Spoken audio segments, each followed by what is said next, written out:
మాతృభాష కంటే మధురతరంబైన భాష లేదు దేశ భాషలందు.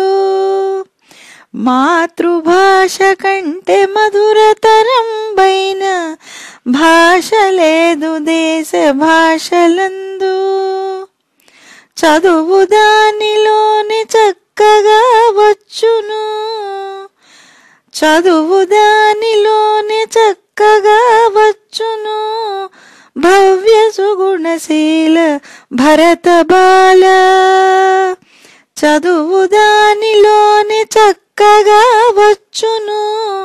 భవ్య సుగుణశీల భరత బాల. భావం: మాతృభాష తీయదనం ఇతర భాషల్లో లేదు. మాతృభాషలో బాగా చదువుకోవచ్చు.